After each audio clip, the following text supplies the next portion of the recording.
In her 1991 monograph, Feminine Endings, Susan McClary establishes a paradigm for analyzing depictions of female madness in opera. Mad women express their malady through vocal excess, which must be contained by a framing device associated with masculine rationality. Literally represented on stage by a chorus of bystanders, this frame also manifests as a compositional structure, such as an ostinato or aria form, that acts as a sonic buffer to, quote, ensure that the listener experiences and yet does not identify with the discourse of madness. McClary's historical overview of mad scenes takes us only as far as Erwartung, and her feminist reading focuses exclusively on female characters. While John Cordingley has examined mental disorders among male operatic characters from a psychiatric perspective, there has yet to be a large-scale musicological study extending McClary's paradigm into the 20th century, when madness becomes a predominantly masculine domain. Wozzeck and Peter Grimes, like Lucia, are driven to violent episodes of psychosis brought on by their inability to fill the roles imposed by their communities. In this paper, however, I trace a very different offshoot of the mad scene in the 20th century and into the 21st, a surrealist strain of opera that reverses the gender dynamic and framing structure identified by McClary, even as it preserves the place of women in mad scenes as passive subjects to be acted upon by men. Our discussion will culminate in Unsuk Chin's 2007 Alice in Wonderland, an opera that, like the visual art of female surrealists, seeks to undermine the movement's infantilization of women and to challenge surrealism's exploitative treatment of mental illness by transforming the very nature of madness. But first, a disclaimer regarding that term and its use here. McClary cites Foucault's idea that madness is purely a social construct that changes over time. Today, the psychiatric community acknowledges that mental disorders cannot be objectively defined by a checklist of symptoms. The colloquial term mad, or any of its synonyms, I employ as a shorthand for the kind of neurodivergence that has historically been associated with that label. Specifically, the hallucinations and fragmented thought that would now be diagnosed as signs of psychosis and schizophrenia. But my goal here is less to dismantle our concept of mental illness than to dissect how madness, with ample scare quotes, has been depicted in art. Paradoxically, Donizetti and his contemporaries established a convention for mad scenes, even as they resisted solita forma in these numbers. The reminiscence motive was not a common device before 1800, but its emergence in the 19th century appears to be tied to the mad scene, where fractured reprises of thematic material stand in for auditory hallucinations. Along with Lucia, for instance, we hear Edgardo's disembodied voice in the flute's recapitulation of their love duet. There are comparable paracusic reminiscences in Donizetti's later mad scene from Linda di Chamonix, as well as those from Bellini's Il Pirata and I Puritani. In addition, both composers experiment with quoting pre-existing melodies as a sign of insanity. Notably, Donizetti sets the cantabile of Anne Boleyn's mad scene to a paraphrase on the parlor song Home Sweet Home. Joseph Strauss, in his work on disability aesthetics and music, argues that early modernism embraced the beauty of irrationality, finding transgressive value in non-normative minds. Picking up after Lucia, David Metzer shows how musical borrowing and fragmentation carried over into the 20th century depictions of madness, where quotation serves as a metaphor for identity loss and obsessive memory. Nicholas Cook is less concerned with isolated quotations than with the uncanny effect of juxtaposing musical fragments in sonic collage forms. Cook never draws a connection between this technique and madness, but his invocation of surrealist collage can help us bridge that gap ourselves. The earliest surrealists held a somewhat hypocritical attitude toward mental illness. For poet André Breton, the movement's founder, madness wasn't an affliction to be treated, but a source of poetic inspiration. At the same time, the surrealists weren't willing to part with their reason. Rather, artists developed games and other methods to simulate madness, ensuring that their sanity was safeguarded. Collage offered one such mode of pseudo-paranoiac investigation, though less in an artwork's creation than its reception. Max Ernst, one of the more skillful practitioners of collage, referred to the medium as the, quote, magisterial eruption of the irrational, brought about through the fortuitous encounter of two mutually distant realities. Breton notoriously denied the possibility of surrealistic music, claiming that auditive images are inferior to visual images. Nevertheless, in a 1930 review of the rise and fall of the city of Mahagoni, Theodor Adorno christened Weill and Brecht's collaboration the first surrealist opera. Adorno likened the score to a makeshift contraption, quote, cobbled together from triads and wrong notes, the nails hammered down with the strong beats of old music hall songs, and glued with the stinking adhesive of softened opera potpourris. The purpose of this montage of dead material, as he calls it, is to shock the audience with capitalist decadence. While Lydia Gurr adopts this reading in her own analysis of surrealist opera as social critique, I would argue that collage in this repertoire can also function in the same way that quotations or reminiscence motives had in 19th century opera, as musical indicators of madness. In Erich Korngold's Die Totestadt, a strange whistled rendition of the resurrection theme from Robert le Diable clues us into the fact that we're witnessing a dream, the delirious vision of a man racked by obsessive grief over his dead wife. Granted, Korngold composed the opera 4 years before Breton's first Surrealist Manifesto of 1924, and its source material is symbolist in origin. Yet the Freudian themes of Die Totestadt anticipate what is a better contender for the first major surrealist opera, Bohuslav Martinu's Giulietta from 1938. The libretto is based on a play by Georges Neveu, a member of the original Paris Surrealist group. Michel, a traveling bookseller, pursues the elusive Giulietta through his dreams. In the final scene, he is coaxed by her seductive call and refuses to re-enter the waking world, thereby succumbing to madness. Punctuating the drama is a recurring accordion tune that stands out like a musical scrap pasted into the score. All 4 commercial recordings of Giulietta feature an old Czech street busker song, but Martinu indicates that any waltz will do, leaving a blank measure for the accordionist to fill.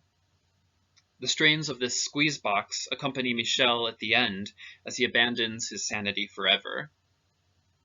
The framing device McCleary identified is all but erased in these surrealist and proto-surrealist works, or at least pushed to the edges, so that we as an audience are fully immersed in the central character's delirium for whole acts or even the duration of the opera.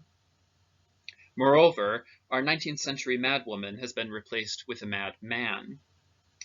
But even with this protective boundary removed, we as an audience are never threatened by the mad character's irrationality. That's because his sexual aggression, which inevitably escalates to violence, is directed toward a mysterious woman who is the object of his obsession.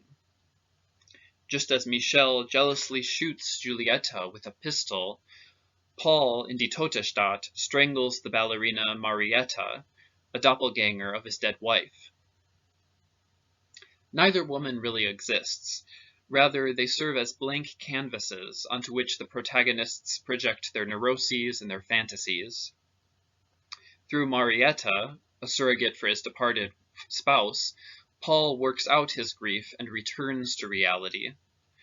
Through Giulietta, an imaginary ideal of femininity, Michel withdraws from reality. With their diminutive Eta names, these dream women, who lie somewhere between the ingenue and the seductress, are manifestations of a surrealist archetype that came to be dubbed the femme enfant. The woman-child, writes Whitney Chadwick in her study of female surrealists, was intuitively close to the worlds of the unconscious, the imagination, and the irrational, capable of bewitching the male artist and leading him away from the confining world of the real. Indeed, the best-known incarnation of the femme enfant, the titular Nadia from Breton's 1928 autobiographical novel, experiences hallucinations and is eventually committed. Many of the young women involved with the Surrealist movement during its nascency filled this muse role as lovers and wives of male artists. But the femme enfant largely remained a mythic ideal, embodied in fictional figures like Lewis Carroll's Alice. This was by no means an expression of pedophilic desire, akin to unfounded rumors of Carroll's predatory relationships. Instead, the 7-year-old heroine was reimagined as an adolescent coming into her sexuality. In a lithographic illustration from 1979, Dali depicts Alice skipping rope like a child, but gives her a pair of budding breasts and a blooming rosebush for a head. In a pair of works from 1939 and 41, Max Ernst painted his lover Leonora Carrington, who became a major surrealist in her own right, as a femme enfant version of Alice. Both portraits display Carrington, still in her early 20s, draped in a cloak of fur or feathers that fetishistically frames her pale thighs, feet, bosom, and genitalia. Obviously, Carroll appealed to Dali and Ernst for his proto-Freudian dream imagery, but this sexualization of Alice is a distinctly surrealist stamp that has become a staple of modern Wonderland adaptations. We find this trope, for instance, in Unsuk Chin's 2007 Alice in Wonderland, which will occupy the remainder of our discussion. The opera's libretto, co-created by the composer and Chinese-American playwright David Henry Hwang, interpolates newly written texts that signal the influence of surrealist discourse. In the Advice from a Caterpillar episode, the bug is portrayed by a bass clarinet soloist who sings via the hookah-looking instrument, a translation projected in supertitles. Chin and Hwang reinterpret the caterpillar's famously incessant question, "Who are you?" as an indication that Alice, with her constant size changes, is working out her adult identity. Her many-legged advisor warns of tumors neath her bloomers and the swelling and bloat of her fleshy overcoat.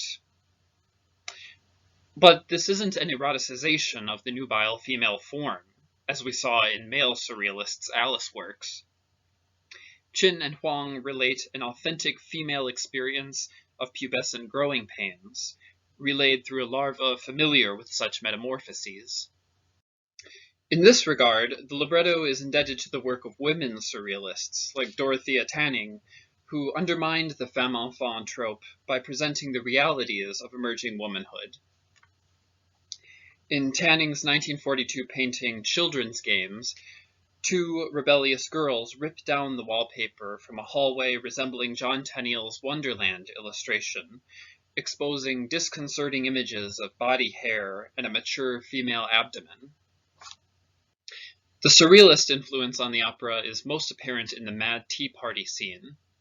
Here, Chin follows the conventions established in earlier Mad scenes and dream sequences, but compared to the isolated musical scraps in these operas, which merely stand out from the backdrop of the composer's personal style, Chin's score is a true surrealist collage, emphasizing the moment of rupture between stylistically disparate fragments. There are passages of dry recitative, a parody of Twinkle Twinkle, a rap break for the Dormouse, and, in a nod to the very tradition Chin is participating in, a quotation of the coronation bells from Boris Godunov that reappear as a hallucinatory reminiscence motive during the Tsar's Mad scene.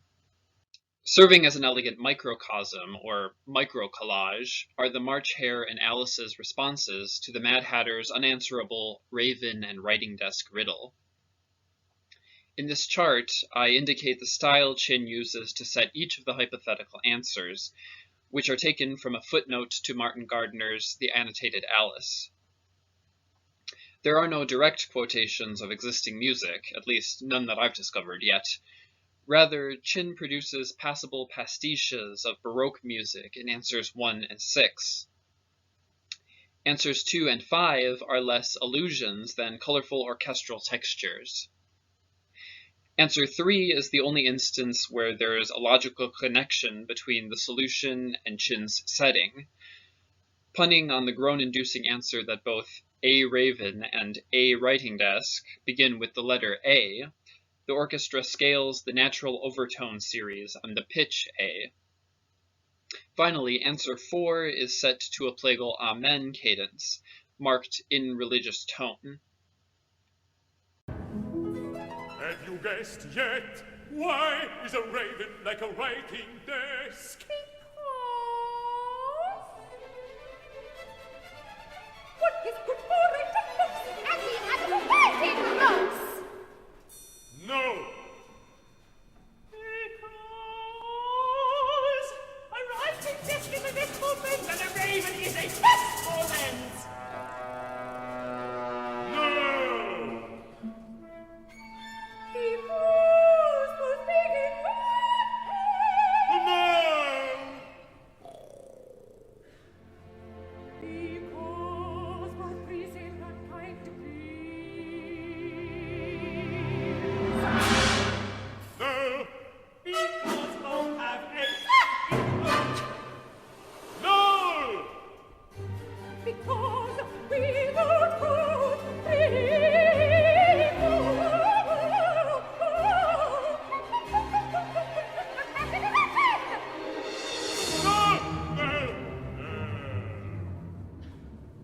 I give up. What is the answer? I haven't the slightest idea. Nor I. At the end of each answer, the accompaniment either disintegrates or is prematurely cut short by the dormouse's snoring, as if we're hearing the ripped edges of the collage scraps. The listener is forced to reconcile a string of incongruous sonic images, each with its own historical and cultural associations. Such mental gymnastics transcend our everyday, rational thought and allow us to experience a higher plane of surreality we would otherwise experience only in dreams or in madness. But does this use of collage in the Mad Tea Party scene simply rehash antiquated and exploitative modes of depicting mental illness? To a certain extent, in adapting Carroll's novel, Chin and Huang have subverted the mad scene convention and its offshoots by inverting its gendered power dynamic. While 19th century opera placed a madwoman amidst a chorus of sane bystanders, Alice is the sole character in her right mind, surrounded by a cast of madmen. And while the femme enfant figures of Die Totestadt and Giulietta remain objects of desire that the male characters obsessively seek in their dreams, Alice maintains her autonomy as the subject of her own dream. With her triumphant exclamation, "You're nothing but a pack of cards," she reasserts her humanity and reduces the chimeras of Wonderland to mere playthings. What is more, there are indications that we're not dealing with literal mental illness. Indeed, Carroll's so-called madness is generated through literary nonsense, a highly ordered manipulation of linguistic logic that, like surrealist collage, serves to simulate insanity. We're given hints during the Mad Tea Party that the Hatter and Hare know a hawk from a handsaw, or, more accurately, a raven from a writing desk. At one point, they correct Alice's remark that "I say what I mean" and "I mean what I say" are semantically interchangeable. The madmen's list of counterexamples, though ludicrous, betray that their thinking is hyper-rational rather than irrational. In her setting, Chin attaches a specific pitch to each word so that when the word order changes, the pitches rearrange accordingly. Alice, who tries out some of these semantic switcheroos herself, is in continuous risk of succumbing to this form of musical and linguistic nonsense. Like the Hatter and Hare, she starts to sing in distorted nursery songs or fractured scraps of outmoded operatic styles. Yet the very contagiousness of this madness is another sign that this isn't literal insanity. Its corrupting quality in Chin's opera suggests that it acts like some seductive ideology, a rigid, prescribed mode of thought to be passively adopted. In interviews, Chin has expressed her resistance to musical self-essentialization as a South Korean composer based in Germany, where she's lived since 1985. What bothers me terribly, she stated in 2001, is the fact that, as a composer who comes from East Asia, one is automatically afflicted with the cliché of East Asian music. Likewise, she sought to distance herself from the peer pressure of the German new music scene, citing her discomfort with expectations that she ally herself with fellow female composers or Korean musical émigrés. Whether or not Chin intended to project her maverick attitude onto Alice, she and Huang nevertheless reframe their heroine's Wonderland adventure as an allegory of self-determination. In place of Carol's final awakening scene, they surrealistically substitute a dream's epilogue in which Alice, rather than surrendering to madness like Martinou's Michel, sets to work growing her own private flower garden. With this horticultural act of nonconformity, Chin and Huang offer a final challenge to surrealism's exploitation of mental illness and its objectification of women. At the same time, their opera returns to the truly subversive origins of the movement as a countercultural platform for independent thinking. In an era when all thought was considered so shocking that it would hesitate to form, asks the abridged Dictionary of Surrealism, what had become of human freedom? It resided entirely in the delicate hands of Alice. Thank you.